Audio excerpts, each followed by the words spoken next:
Hello दोस्तों, स्वागत है आपका अपने YouTube channel study for awareness में। तो दोस्तों, पिछली कक्षा में हमने पढ़ा सल्तनत कालीन के बारे में। अब इस कक्षा में हम पढ़ेंगे विजयनगर साम्राज्य के बारे में।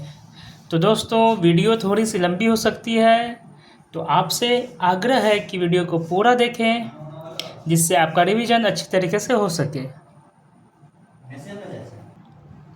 तो चलिए शुरू करते हैं। विजयनगर साम्राज्य की स्थापना 1336 ईस्वी में हरिहर एवं बुक्का नामक दो भाइयों ने की थी, जो 5 भाइयों के परिवार के अंग थे। विजयनगर का शाब्दिक अर्थ है जीत का शहर। हरिहर एवं बुक्का ने विजयनगर की स्थापना विद्यारण्य संत से आशीर्वाद प्राप्त कर की थी। हरिहर एवं बुक्का ने अपने पिता संगम के नाम पर संगम राजवंश की स्थापना की। विजयनगर साम्राज्य की राजधानी हम्पी थी। विजयनगर साम्राज्य के खंडहर तुंगभद्रा नदी पर स्थित है। इसकी राजभाषा तेलुगु थी। विजयनगर साम्राज्य की राजभाषा क्या थी? तेलुगु थी। हरिहर एवं बुक्का पहले वारंगल के काकतीय शासक प्रताप रुद्रदेव के सामंत थे। ये कौन थे? सामंत थे। किनका? तो काकतीय शासक के सामंत थे। कौन था? प्रताप रुद्रदेव। विजयनगर साम्राज्य पर क्रमशः निम्न वंशों ने शासन किया। पहले संगम वंश, सलूब वंश, तुलुब वंश एवं अरिवाड़ू वंश। बुक्का प्रथम ने वेद मार्ग प्रतिष्ठापक की उपाधि धारण की। हरिहर द्वितीय ने संगम शासकों में सबसे पहले महाराजाधिराज की उपाधि धारण की थी। इटली का यात्री निकोलो कांटी, क्या था नाम का? इटली का निकोलो कांटी एक यात्री थे, जो कि विजयनगर की यात्रा पर देवराय प्रथम के शासनकाल में आया था। देवराय प्रथम ने तुंगभद्रा नदी पर एक बांध बनवाया, ताकि जल की कमी दूर करने के लिए नगर में नहरें ला सके। सिंचाई के लिए उसने हरिद्रा नदी पर भी बांध बनवाया। संगम वंश का सबसे प्रतापी राजा देवराय द्वितीय ही था। इसे इमाडी देवराय भी कहा जाता था। फारसी राजदूत अब्दुल रज्जाक देवराय द्वितीय के शासनकाल में विजयनगर आया था। फारसी शासक अब्दुल रज्जाक किसके शासनकाल में? देवराय द्वितीय के शासनकाल में विजयनगर आया था। इसके अनुसार विजयनगर में पुलिस वालों का वेतन वेश्यालय की आय से दी जाती थी। तेलुगु कवि श्रीनाथ कुछ दिनों तक देवराय द्वितीय के दरबार में रहे थे।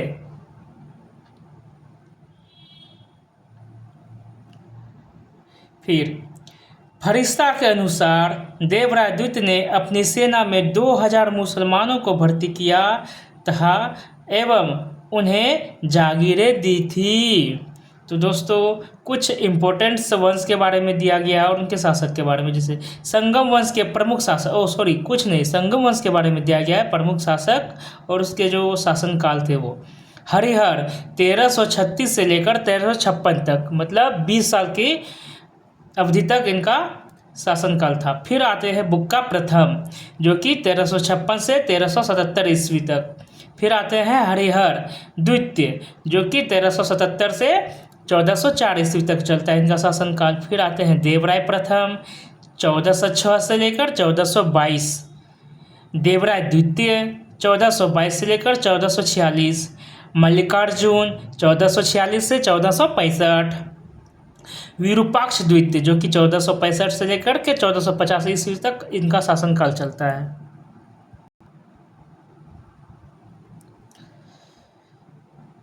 एक अभिलेख में देवराय द्वितीय को जगबेटकर यानी कि हाथियों का शिकारी कहा गया है। देवराय द्वितीय को जगबेटकर कहा गया है, जो कि हाथियों का शिकारी कहा जाता है। देवराय द्वितीय ने संस्कृत ग्रंथ महानाटक सुधानिधि एवं ब्रह्मसूत्र पर भाष्य लिखा है। मल्लिकार्जुन को प्रौढ़देव राय भी कहा जाता था।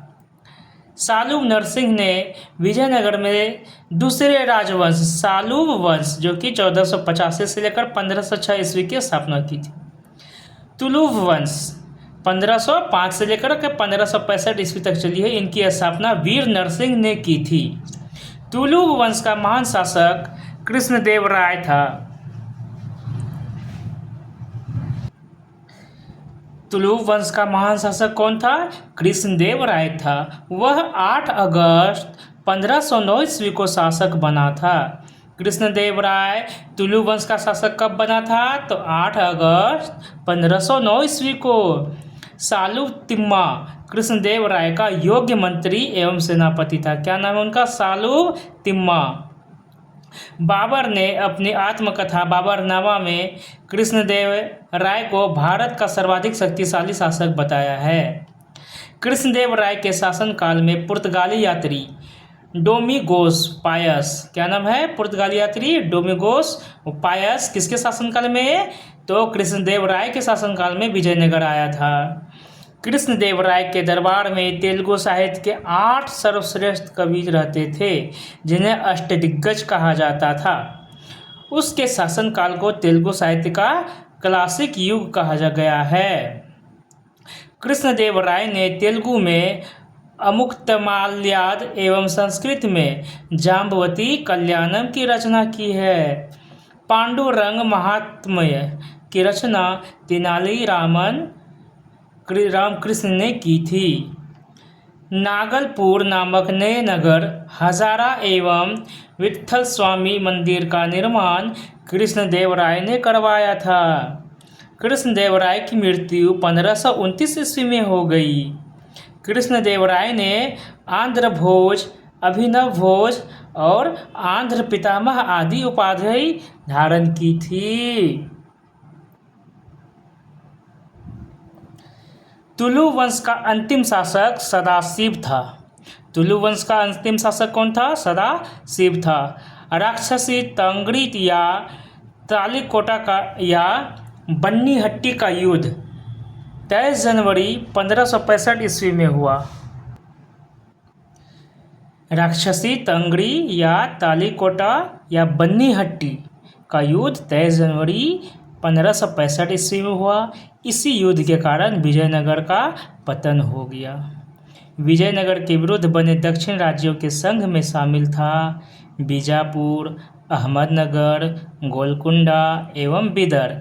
इस संयुक्त मोर्चे का नेतृत्व अली आदिल शाह कर रहा था। तालिकोटा के युद्ध में विजयनगर का नेतृत्व राम राय कर रहा था। तालिकोटा के युद्ध में विजयनगर का नेतृत्व कौन कर रहा था? तो राम राय कर रहा था।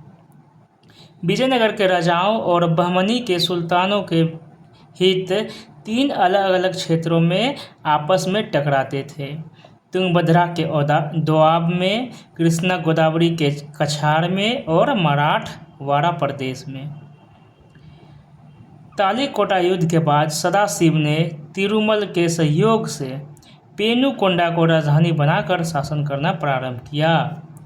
विजयनगर के चौथे राजवंश अराविडु वंश, जो कि 1570 से लेकर 1672 ईस्वी तक चली थी, 102 वर्षों तक। उनकी स्थापना तिरुमल ने सदाशिव को उपदस्थ कर पेनुकोंडा में किया था। अराविडु वंश का अंतिम शासक रंगतृतीय था। अराविडु वंश का अंतिम शासक कौन था? रंगतृतीय था। अराविडु शासक वेंकट द्वितीय के शासनकाल में ही वोदेयार ने 1612 ईस्वी में मैसूर राज्य की स्थापना की थी। मैसूर राज्य की स्थापना किसने की थी? वोदेयार ने। कब? 1612 ईस्वी में। विजयनगर साम्राज्य की प्रशासनिक इकाई का क्रम घटते हुए इस प्रकार था।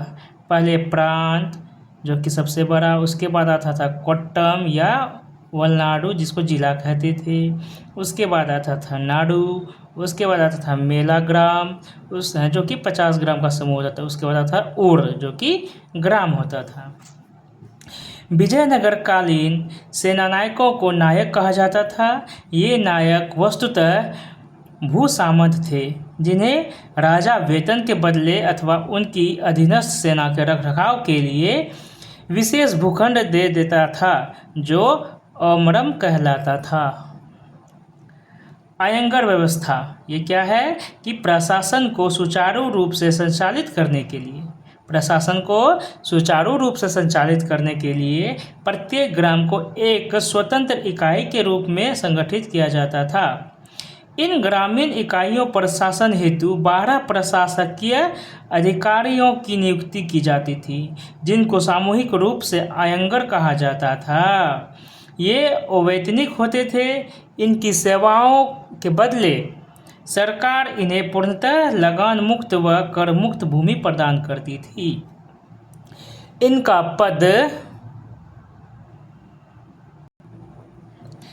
पद क्या है कि आनुवंशिक होता था। वह इस पद को बेच या गिरवी रख सकता था। ग्राम स्तर की कोई भी संपत्ति इन अधिकारियों की इजाज़त के बगैर ना तो बेची जा सकती थी और ना ही दान में दी जा सकती थी। विजयनगर आने वाला प्रमुख विदेशी यात्री कौन कौन थे तो देखते हैं, और किसके शासनकाल में आए थे। यात्री, देश, काल और शासक। यात्री कौन थे? निकोलो कोंटी, जो कि इटली से आए थे 1420 ईस्वी में। किसके शासनकाल में? तो देवराय प्रथम के शासनकाल में। फिर दूसरा व्यक्ति है अब्दुल रज्जाक। ये फारसी व्यक्ति थे कि इनका आने का समय था 1442 ईस्वी में। अब्दुल रज्जाक कब आया था? तो 1442 ईस्वी में। किसके शासनकाल में? तो देवराय द्वितीय के शासनकाल में। फिर आते हैं नुनीज, जो कि पुर्तगाल के थे और आते हैं 1535 ईस्वी में, और यह अच्युत राय के शासनकाल में आए थे। फिर आते हैं इनके बाद डोमिंग पायस, और इनसे पहले ही आए थे, जो कि पुर्तगाल के थे। यह 1515 ईस्वी में ही आ गए थे, जो कि कृष्णदेव राय उस समय शासक हुआ करते थे। फिर आते हैं बारबोसा भी पुर्तगाल के 1515 से लेकर 1516 ईस्वी के बीच में आते हैं। इस समय भी शासक कौन थे? कृष्णदेव राय ही थे। चलिए आगे पढ़ते हैं। कर्णिक नामक आयंगर के पास जमीन के क्रय विक्रय से संबंधित समस्त दस्तावेज होते थे। जिनके पास जमीन बिक्री के क्रय विक्रय से संबंधित दस्तावेज होते थे उनको क्या कहा जाता था? कर्णिक नामक आयंगर थे, उन्हीं के पास होता था। विजयनगर साम्राज्य की आय का सबसे बड़ा स्रोत लगान ही था। भू राजस्व की दर उपज का 1/6 भाग होता था। विवाह कर वर एवं वधू दोनों से लिया जाता था।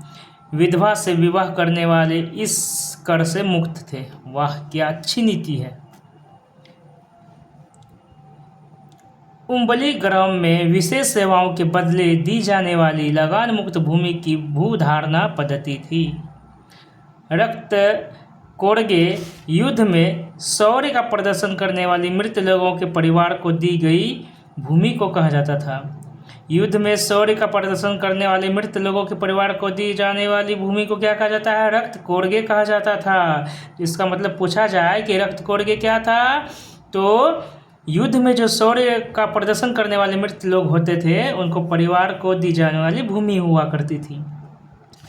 कुट्टगी, ये कुट्टगी क्या है? तो ब्राह्मण, मंदिर या बड़े भूस्वामी जो स्वयं कृषि नहीं करते थे, किसानों को पट्टे पर भूमि दे देते थे, ऐसे भूमि को कुट्टगी कहा जाता था। वे कृषक मजदूर जो भूमि के क्रय विक्रय के साथ ही हस्तांतरित हो जाते थे, कुड़ी कहलाते थे। वे कृषक मजदूर जो भूमि के क्रय विक्रय के साथ ही हस्तांतरित हो जाते थे, वे क्या कहलाते थे? तो कुड़ी कहलाते थे। विजयनगर का सैन्य विभाग कदाचार कहलाता था तथा इस विभाग का उच्च अधिकारी दंडनायक या सेनापति होता था। टकसाल विभाग को जोड़ी खाना कहा जाता था। चट्टियों की तरह व्यापार में निपुण दस्तकार वर्ग के लोगों को वीर पंजाल कहा जाता था। उत्तर भारत से दक्षिण भारत में आकर बसे लोगों को बरवा कहा जाता था। उत्तर भारत यानी कि ऊपर से नीचे, दक्षिण भारत में आकर बसे लोगों को क्या कहा जाता था? तो बरवा कहा जाता था। विजयनगर में दास प्रथा प्रचलित थी। मनुष्यों के क्रय विक्रय को वेश्यवग कहा जाता था। मंदिरों में रहने वाली स्त्रियों को देवदासी कहा जाता था। इनको आजीविका के लिए भूमि या नियमित वेतन दिया जाता था। विजयनगर राज्य में कल्याण मंडप की रचना मंदिर निर्माण का एक विशिष्ट अभिलक्षण था। नोट: विजयनगर की मुद्रा पेगोडा तथा बहमनी राज्य की मुद्रा हून थी। तो इस प्रकार हमारा 31वां टॉपिक विजयनगर साम्राज्य समाप्त हुआ। अब अगली कक्षा में हम पढ़ेंगे 32वां टॉपिक बहमनी राज्य के बारे में। तो आज के लिए बस इतना ही। आपसे उम्मीद है कि इस वीडियो को आप शुरू से लेकर अंतिम तक देखेंगे, जिससे कि आपकी रिवीजन अच्छी तरह से हो सके।